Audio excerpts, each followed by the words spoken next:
Hey, it's Mike with High Intensity Health. In this video, I'm going to share with you some shocking facts about genetically engineered foods and your health. You may not know it, but the average American is consuming their body weight equivalent in genetically engineered foods every single year.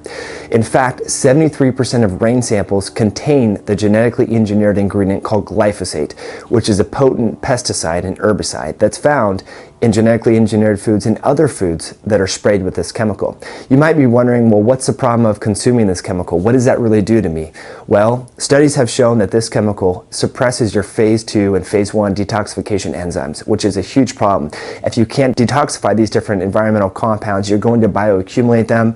And we know that a lot of these different compounds have estrogen-like mimics, and they bind to the estrogen receptors and are linked with estrogen dominance, various cancers, and much more. So that's a major problem. The other problem is these genetically engineered components, particularly glyphosate, has been shown to be a mitochondrial poison. And we know our mitochondria are so critical. These are cellular organelles that help us to burn fat. They help us to aerobically break down the glucose and carbohydrates that we ingest. They help to make cellular energy. So if you have mitochondrial dysfunction, you're going to store more fat, you're going to be metabolically dysfunctional, and probably have prediabetes, insulin resistance, and poor exercise tolerance and low energy. That's a huge thing for a lot of people, and also neurologic challenges. Our mitochondria are critical for optimal brain health. So you definitely want to minimize your exposure to these compounds and find ways to upregulate your body's elimination capacity to detoxify glyphosate and other environmental compounds that we will discuss in this excellent webinar taught by my friend and integrative functional medicine expert, Dr. Alex Vasquez. He has over 3 different doctoral degrees. He's a doctorate in chiropractic medicine, naturopathic medicine, and osteopathic medicine, and has authored many books on this topic. So I really hope you enjoy this, and if you have any comments or feedback, please type it in below, and subscribe to the YouTube channel if you want early access when we launch new videos. So hope you enjoy and take care. Hey everyone, welcome back. It's Mike Muffler and Alex Vasquez. We're going to talk about the mitochondria and inflammation today. Super excited for that. So Alex is going to share all the work that he's been doing recently and get us up to speed on some really complex and cool concepts that you can use. So just a little bit of background, if you guys don't know, Dr. Vasquez holds 3 doctoral degrees.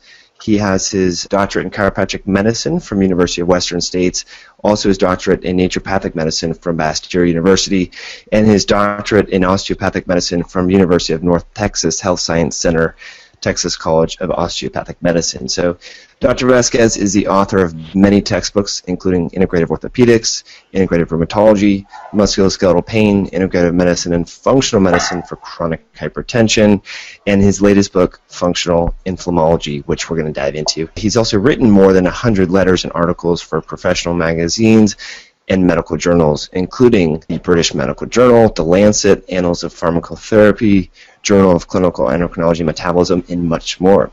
So Dr. Vasquez, welcome. Thank you, Mike, and thank you for hosting this and putting it together. I know we've talked over the last day or two about a couple of different topics that we could cover, and I think, as you just mentioned, everybody wants to talk about mitochondria. So I'll do that, and I'm going to put kind of an interesting spin on that. And then towards the end, Mike, if you want to direct the conversation in a certain way, we could go through certain protocols, and we can pretty much talk about anything within the framework of time that we have.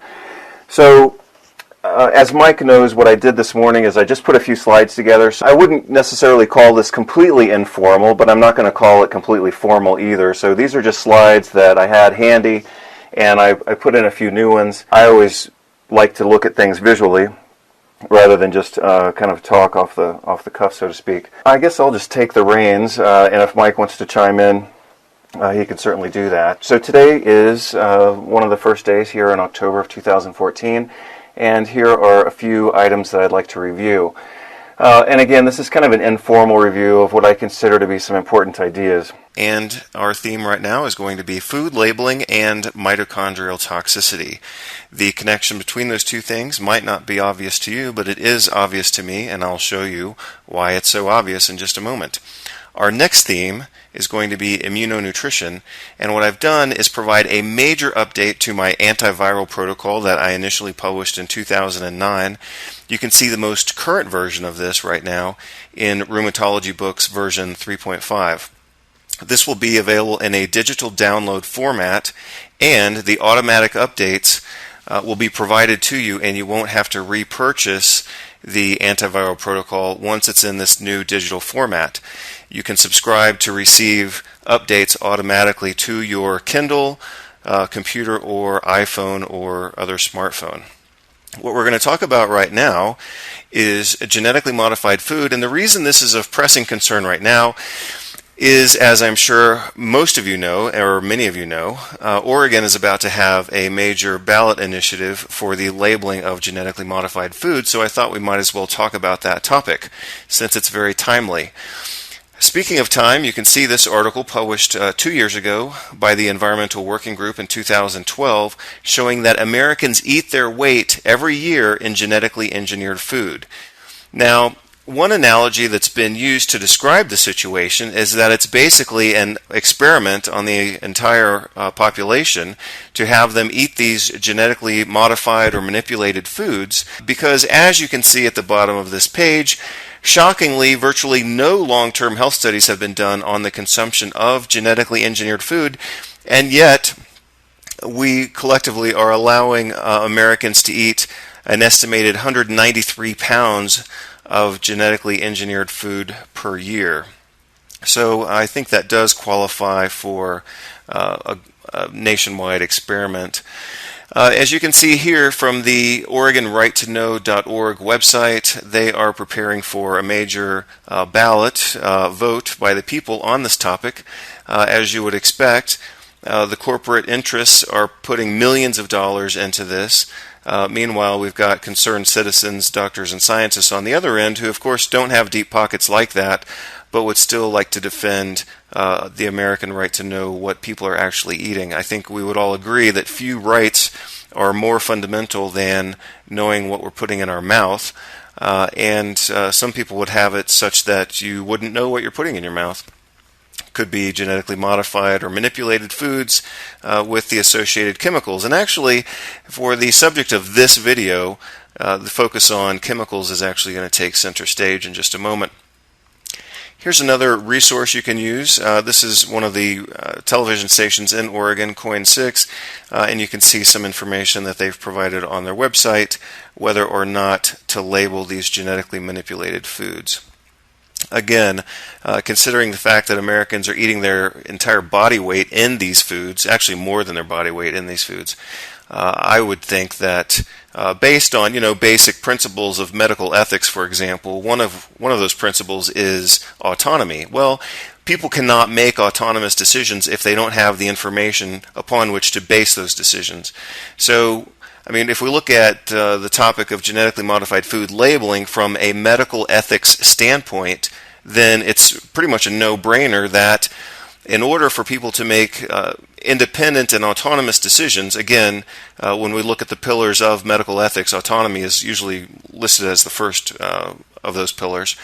People can only make autonomous decisions if they have appropriate information. So by blocking people from having that information, we're basically depriving them from an ethical standpoint of being autonomous human beings. Furthermore, if we look at some more research, such as what I've presented to you here, this is an article from Scientific American. Weed-whacking herbicide proves deadly to human cells.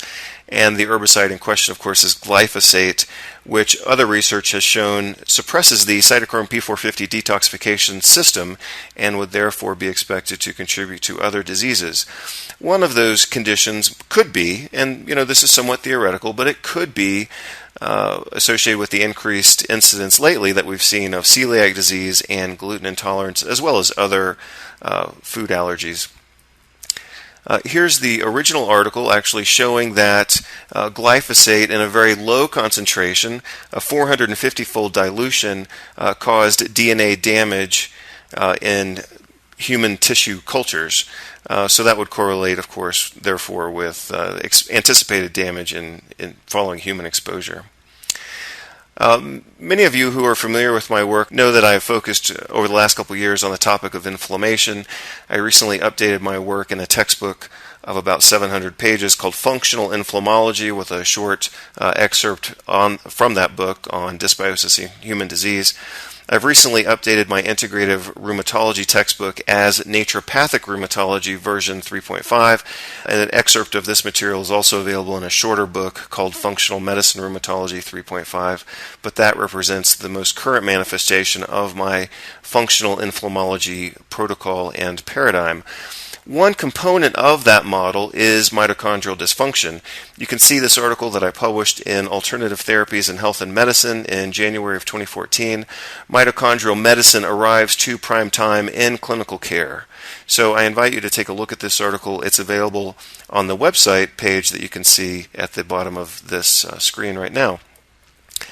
One of the components of mitochondrial dysfunction is another topic called endoplasmic reticulum stress, which I've diagrammed here from my books. And you'll see that one of the contributors to endoplasmic reticulum stress is xenobiotic exposure. Xenobiotics are foreign chemicals like herbicides, pesticides, things that we're exposed to, and those cause not only mitochondrial dysfunction but also a relatively newer topic that we're increasingly concerned with called endoplasmic reticulum stress. Again, this is well drawn out in my books. Endoplasmic reticulum stress leads to something called the unfolded protein response, which is basically a pro-inflammatory response that contributes to mitochondrial dysfunction, and then mitochondrial dysfunction also creates a vicious cycle here that feeds back into endoplasmic reticulum stress and additional oxidant stress and inflammation, as you can see diagrammed here. So mitochondrial dysfunction is considered to be a pivotal component of sustained or chronic inflammatory disease. And I've diagrammed that here, again, from one of my more recent books, or actually several of my more recent books. So what I'd like to help you do right now is understand the connection between mitochondrial dysfunction, food choices, and chemicals in the environment. So here I've got a picture of Colombian corn. I'll tell you about some things that have happened here in Colombia recently. Back in America, the trend, of course, has been the consumption and production and therefore, of course, profitable sale of these genetically modified foods. You can see here these were mostly introduced into the market around 1996. And now, by 2014, genetically modified soybeans are almost 100% of the soybean market in the U.S. You could say the same thing for genetically modified cotton. It's getting pretty close to 100%. And also BT corn and HT corn, if you look at those are at least 80% now of the American food market. And I know that many of us love nature and many of us are passionate about healthy foods, but the fact is the environment's become contaminated with these chemicals associated with the planting and raising of genetically modified food. So I'd like to talk about what some of the possible implications of that could be. If you look at this article from Environmental Toxicology and Chemistry in June of 2014, you see that glyphosate and its degradation product, AMPA, were detected in more than 75% of air and rain samples. And you can see that the chemical mix that patients are exposed to just in their rainwater, river water, and air, and this was done in Mississippi, so this is representative of a portion of the United States. You can see that this chemical soup that people are having to drink and breathe is dominated by glyphosate. So I think we'd all reasonably have some reason to be concerned about this. If people are drinking and breathing and eating glyphosate, then we'd want to know what that does. Here's an article that you can download from the internet for free called Detection of Glyphosate Residues in Animals and Humans, showing that food animals and farm animals and, of course, humans are beginning to show signs of accumulating glyphosate. And again, this is largely associated with the planting of genetically modified foods. One of the concerns that we've had here in South America is the fact that genetically modified foods and the chemicals that go along with them have been incorporated into some free trade agreements. And when this was starting to be implemented in 2013, it left a lot of the poor farmers kind of in a state of panic because they couldn't afford the chemicals that go along with these foods. They were being forced by law to destroy their own food supplies, and so they protested and tried to get some public sympathy for this, and that cost the lives of 12 people who were killed during the protests. If you want to see this information online, you can certainly do that. I've given you the address here of a video that describes what happened. You can also look here in a magazine called Rolling Stone. which describes the U.S.-Colombia Free Trade Agreement, along with the requirement that these poor campesinos, the farmers, have to use genetically modified foods, or seeds, I should say. They have to use genetically modified seeds engineered by international conglomerates like Monsanto and DuPont. If you want more history on kind of what's happened between the U.S. and South America, a series of videos is available. And you can see this one in particular, America's Backyard, Colombia, along with this other documentary, which was actually done by a local college student, talking about what happened when the national farmers were forced to destroy their own food supply in favor of these genetically modified foods. My concern is looking at the research and showing what might be a consequence of exposure to these associated chemicals. So what I will invite you to do is pause the video anytime you want if you want to look at the details of this research. What I'm going to show you are abstracts or summaries of research, and all of these are derived exactly as they were published in the database run by the United States Library of Medicine. So I encourage you to take a look at the source if you'd like to do that. Let's fast forward and focus in on the combination of glyphosate with a so-called inert chemical called TN20, which, as you can see from the bottom line, aggravates mitochondrial damage and induces cell death either via apoptosis or necrosis. So that's another piece of support we have, supporting our concern about this whole chemical soup that people are eating, drinking, and breathing. You can see here from Environmental Toxicology and Pharmacology 2012 September, another step toward glyphosate-induced epidermal cell death, mitochondrial and oxidative mechanisms. Here's the article that I had summarized previously from its original text, showing that a 450-fold dilution of spraying of glyphosate was shown to cause DNA damage in these epithelial cells from humans. Here's another article from Chemical Research Toxicology 2009. Glyphosate formulations induce apoptosis and necrosis, that basically means cell death, in human umbilical, embryonic, and placental cells.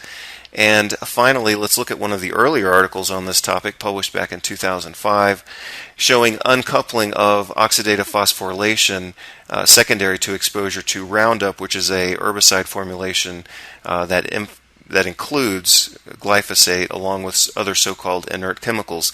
So what the research has basically shown is that glyphosate has a certain level of toxicity, but when it's mixed in with other chemicals in this formulation, it's even more toxic than any of the individual chemicals would represent if tested by itself. Oddly enough, and in direct opposition to medical ethics, the American Medical Association has come out against labeling genetically modified foods, which is odd because, as I mentioned before, one of the pillars of medical ethics, which is the standards that medical physicians are supposed to follow, one of the primary pillars of medical ethics is autonomy, and we all know that one of the components of autonomy is education, so that if people don't even know what they're eating, then they cannot possibly make autonomous decisions. So the fact that the American Medical Association would come out against labeling genetically modified foods is actually contradicting the very premise of medical ethics. And it's not the first time that that's happened. If you look at this article from the American Journal of Public Health, it documents the connection between the American Medical Association and the tobacco industry, wherein the American Medical Association used to have a very comfortable financial relationship with the tobacco industry. Again, you can look at the history of this in the American Journal of Public Health, February 2006 edition. You can also just look on the internet and you can see evidence for the tobacco industry and the American Medical Association working together. You can also access a very excellent book called Serpent on the Staff, The Unhealthy Politics of the American Medical Association. So again, my main concern is the treatment of inflammatory diseases, and we all within this work appreciate the role of mitochondrial dysfunction. And therefore, if we're going to appreciate the role of mitochondrial dysfunction, then we of course have to appreciate the role of xenobiotics, which includes herbicides and pesticides, within this pathogenic model of sustained or so-called chronic inflammation. And when you look at it from that perspective, this important topic of labeling genetically modified foods and therefore allowing the consumer base to be aware of what it's eating and the chemicals it's being exposed to, I think becomes very relevant. Again, Americans are eating their body weight in these genetically modified foods every year. Associated with these foods are glyphosate and other chemicals.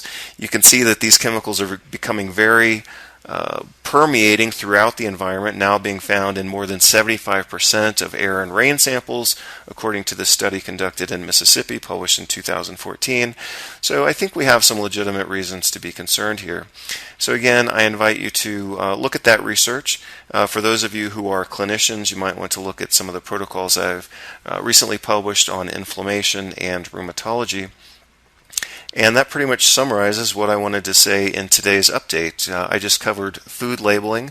Again, encouraging you to support the measure in Oregon. Whether you live in Oregon or not, I think we all need to show some national solidarity as Americans and work together. This is not just a individual city or individual state issue. It's an issue that affects everyone in the nation.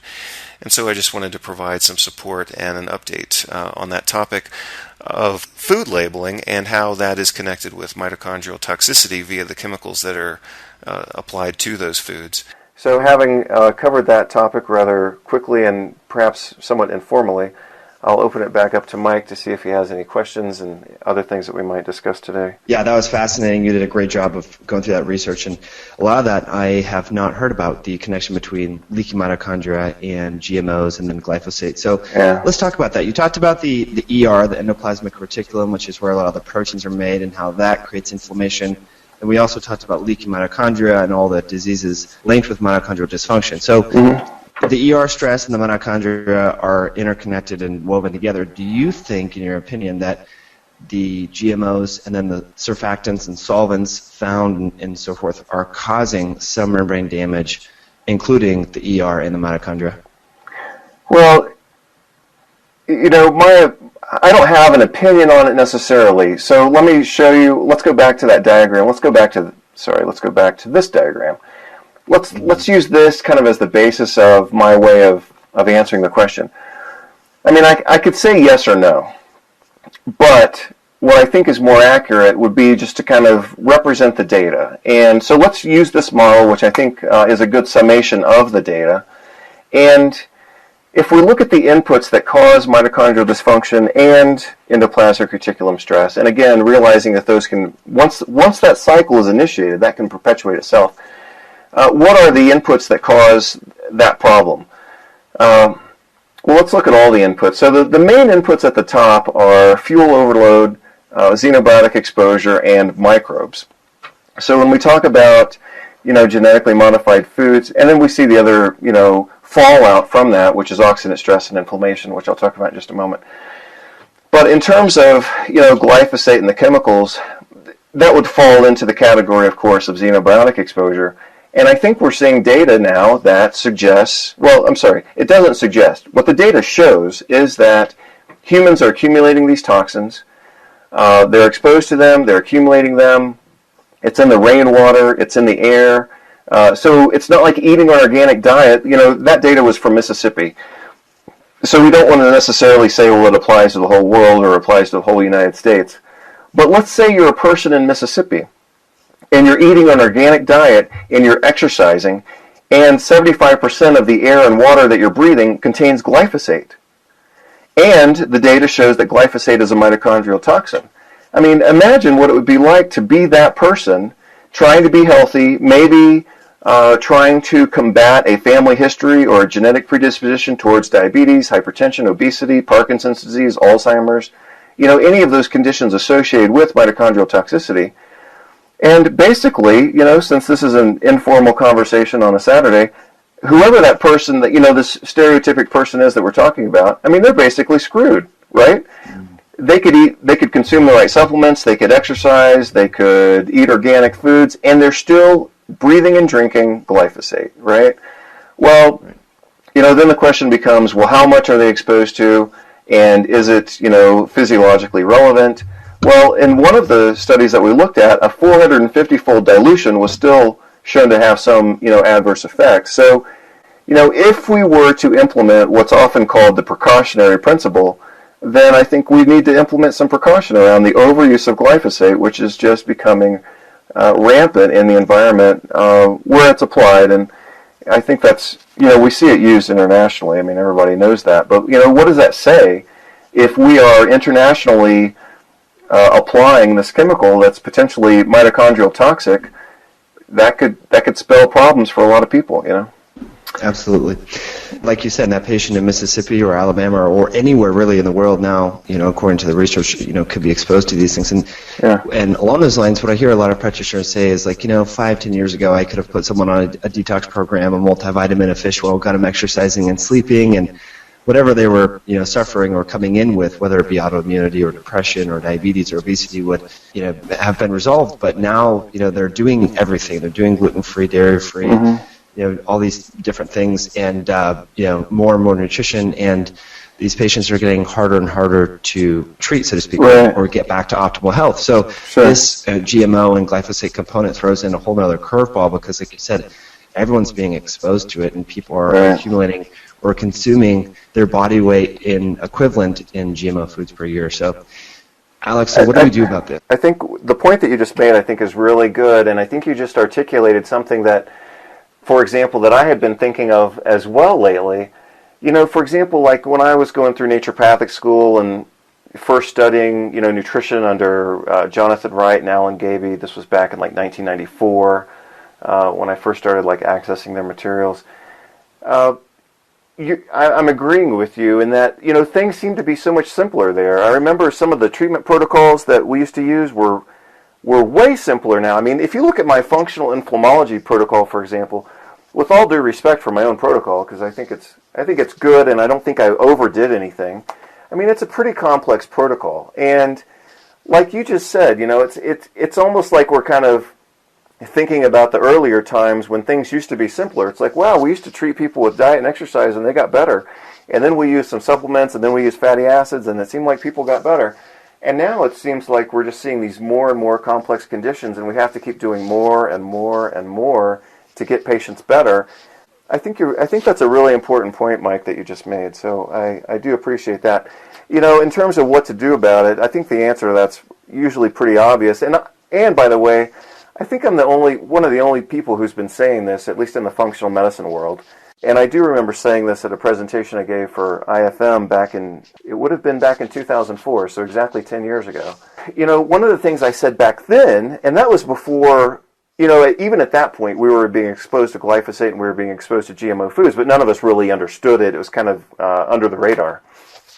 But what I said back then is the same thing I'll say, 10 years later, and that is, the requirement is that we all collectively have to be, more politically active, socially active, informed, but not simply informed, and we have to do more than just post things on Facebook, right? I mean, and there are different ways to be active, but a lot of what people consider to be political activism these days is just they're like what I call Facebook activists. They post things on Facebook, and that's important to distribute information, but at some point we all have to do more than that.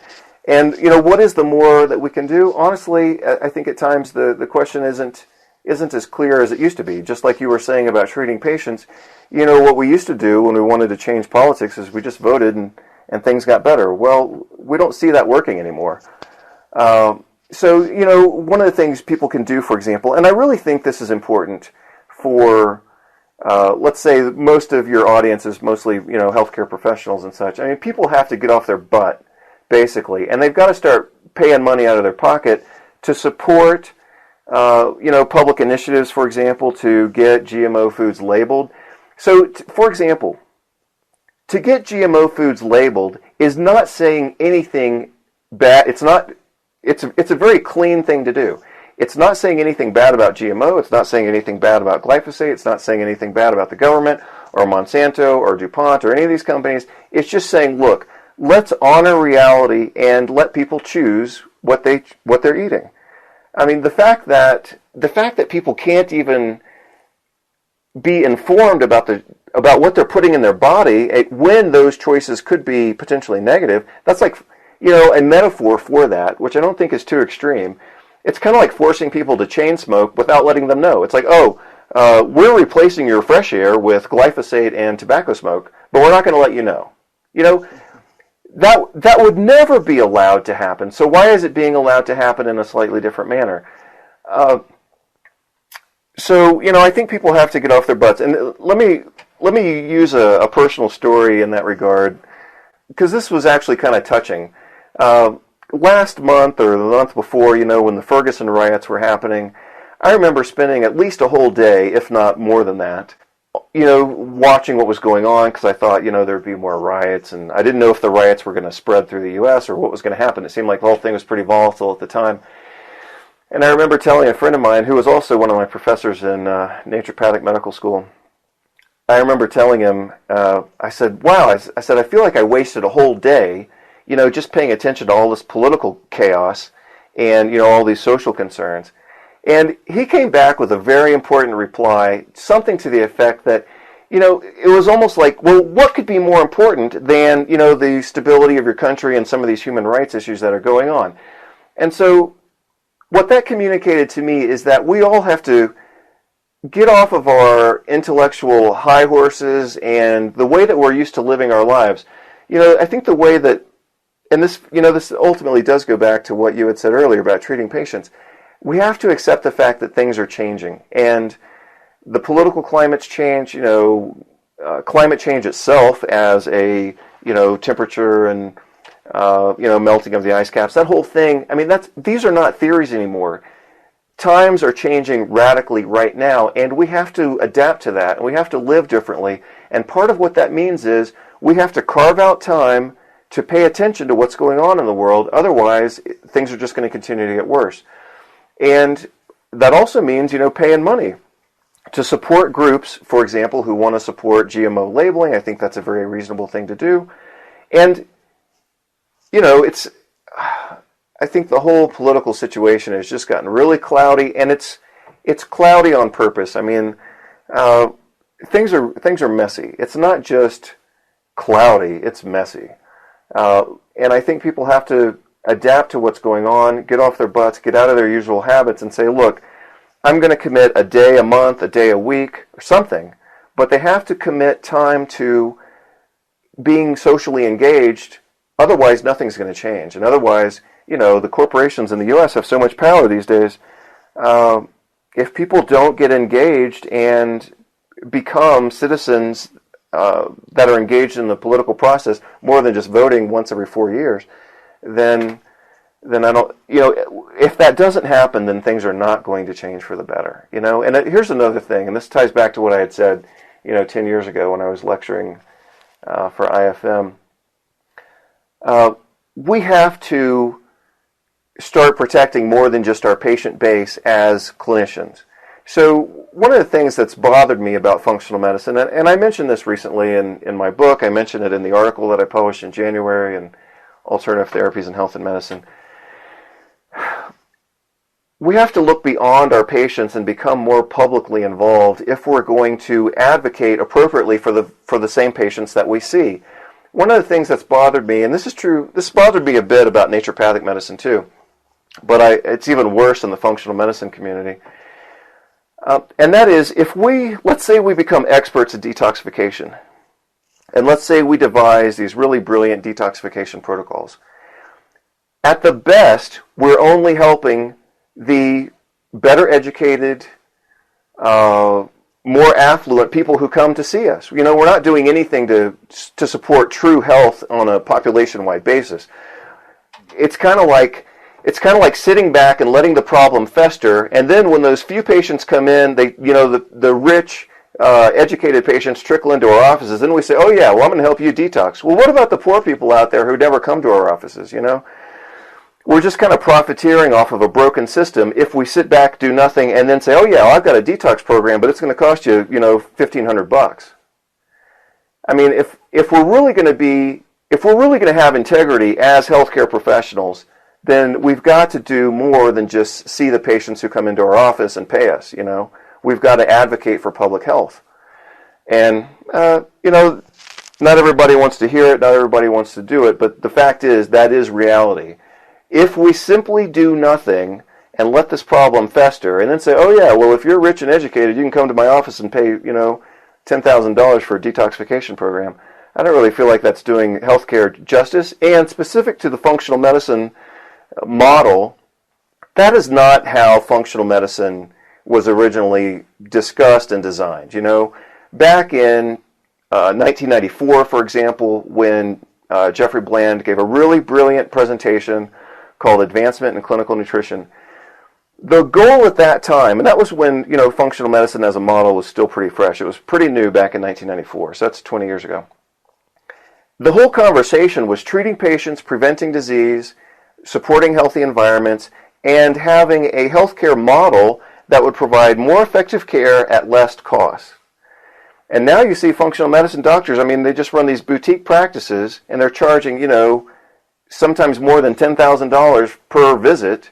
That is not functional medicine the way it was designed, So, I think everything I've said today could probably should be reviewed within the context, and I think if it's reviewed within context, people will understand what I'm talking about.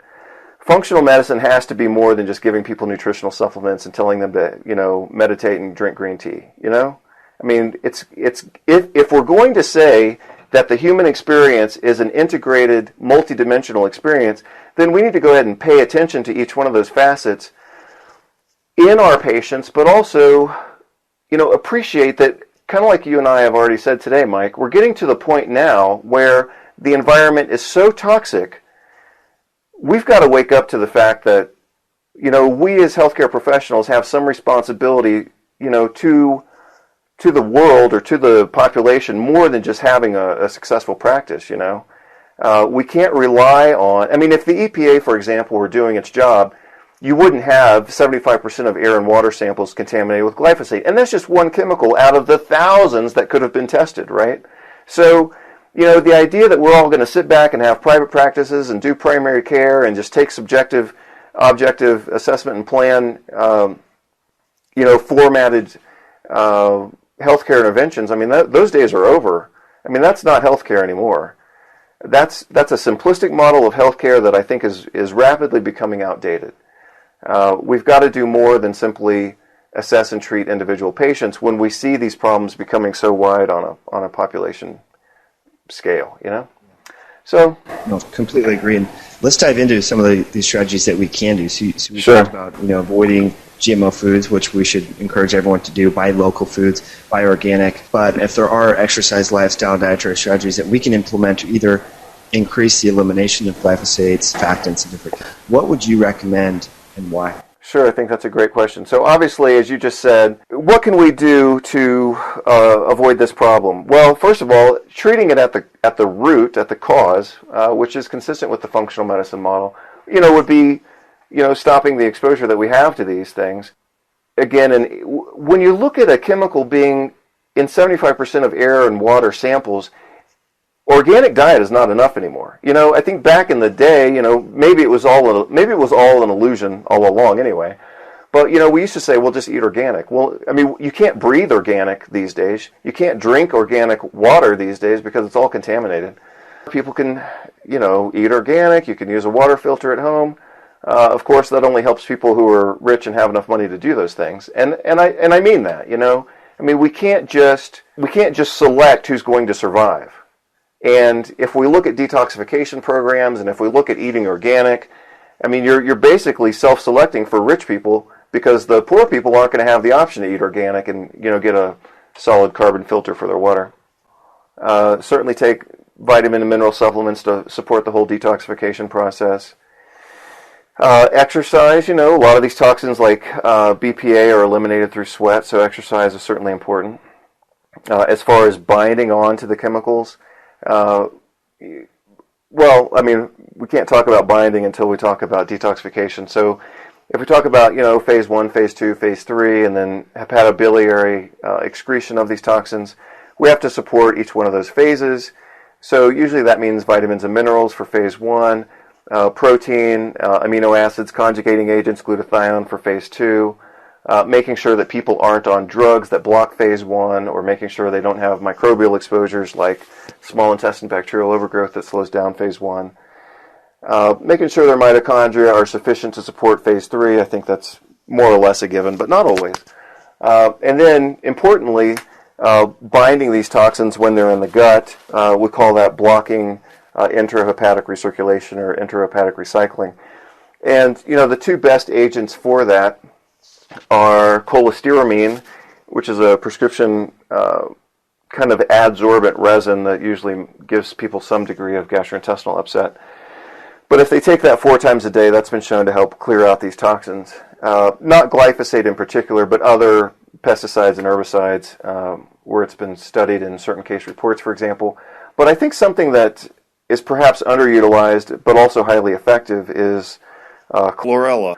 Chlorella, taken 3 times a day with meals, that's 2 grams 3 times per day for a total of 6 grams per day, has been shown to help people detoxify dioxins, for example.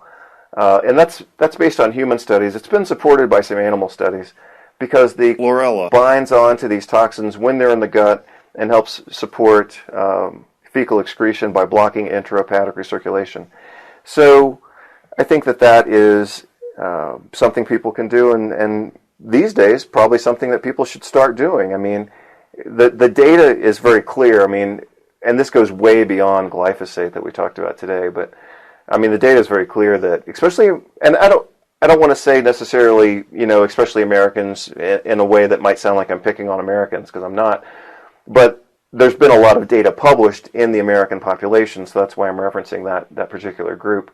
I mean, Americans have a lot of chemical and pesticide toxicity, and so you could easily justify, routine use of some type of gastrointestinal adsorbent like chlorella, or, perhaps to a lesser extent cholestyramine, to help people detoxify, because the environment, food supply, air, water, it's all toxic.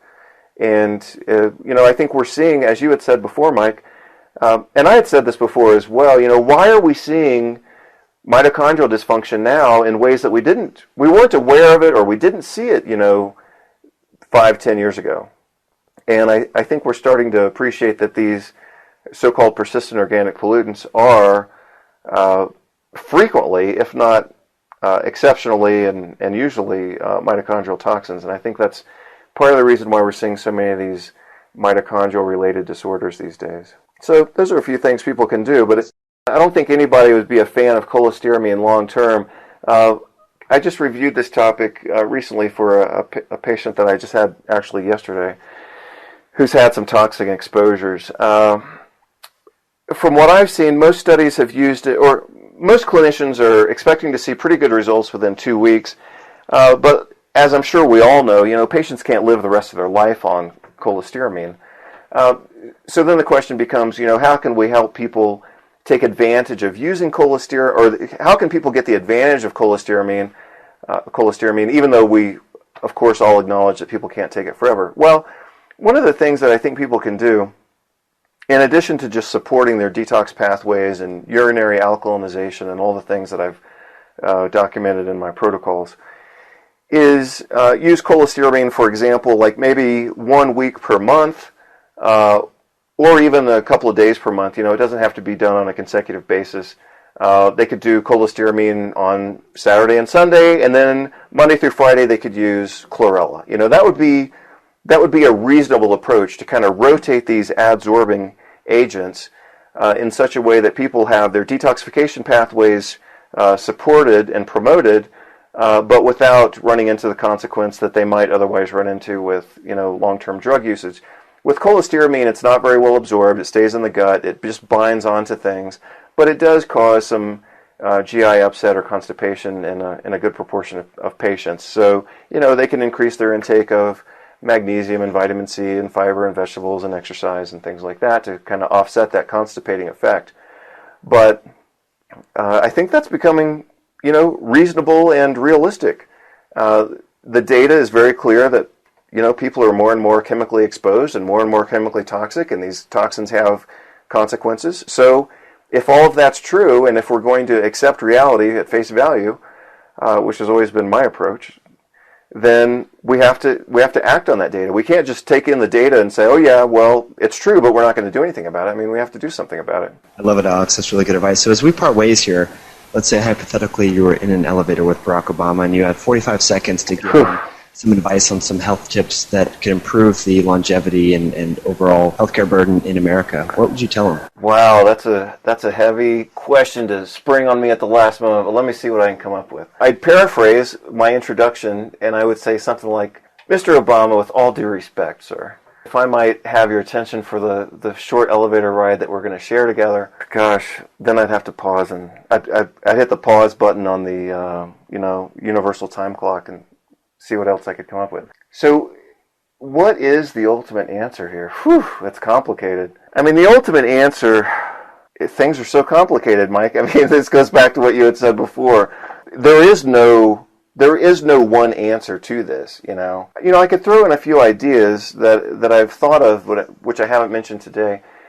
First of all, in terms of healthcare models and in terms of healthcare paradigms, and I have said this either in lectures and in my books, I mean, the only models that are going to support sustainability of healthcare systems and life in general are the functional medicine model and or the naturopathic medicine model. I mean, those are the only two models of healthcare that are inclusive enough to prevent disease, promote optimal wellness, and, as is becoming more and more important, I mean, we've got to maintain survival of our species.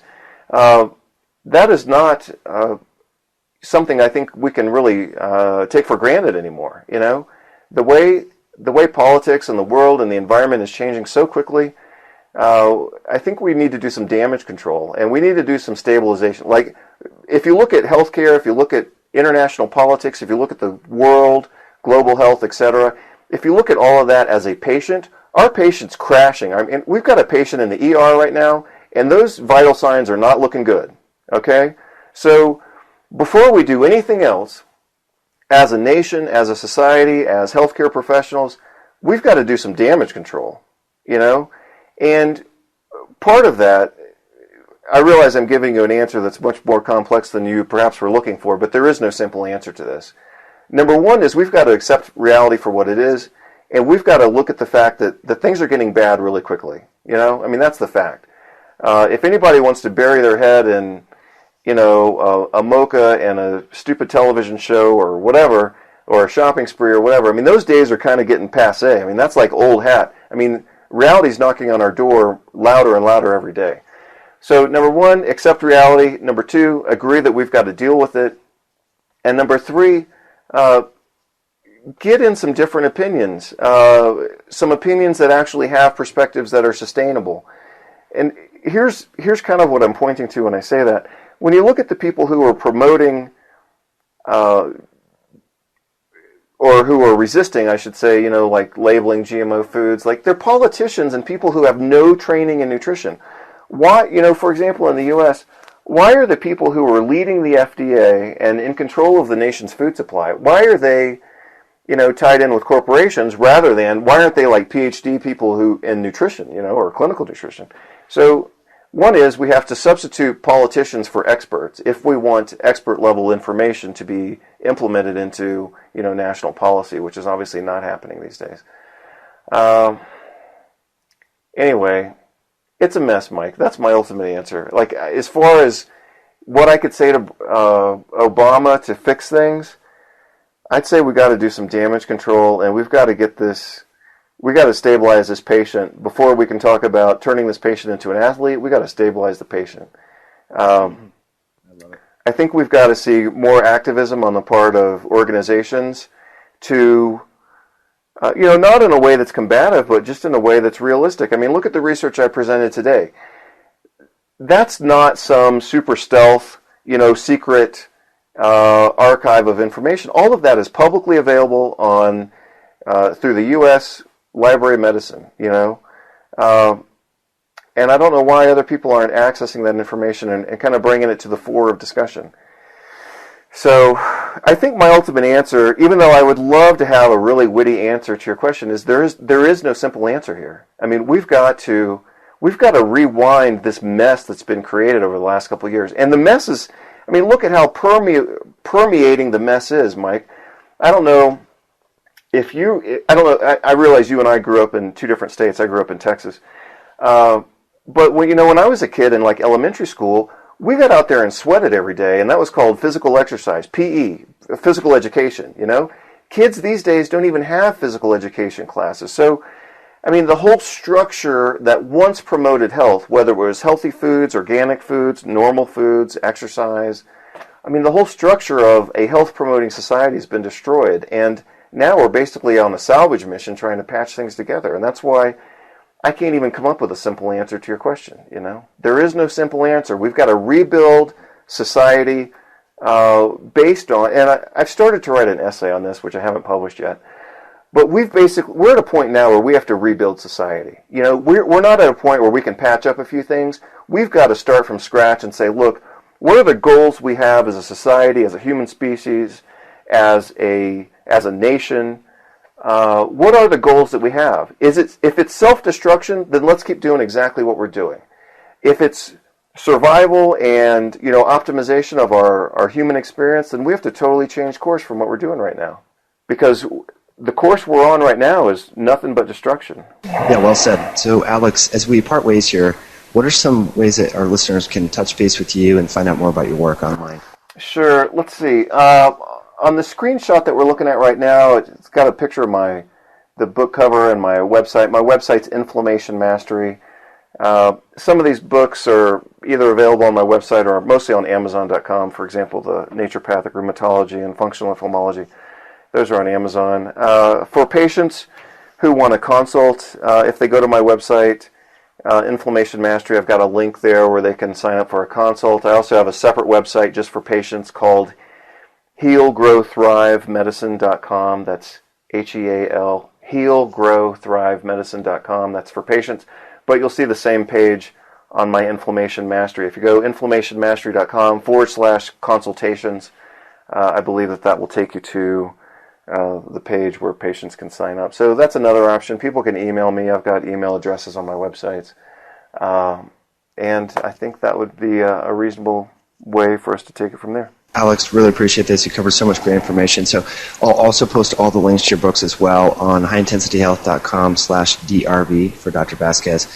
And thanks so much for joining us today and covering such a vast topic and breaking it down into sound bites so we can all take action steps and improve the lives and community and society that we live in. So I hope you have a fabulous day. Thanks, Mike.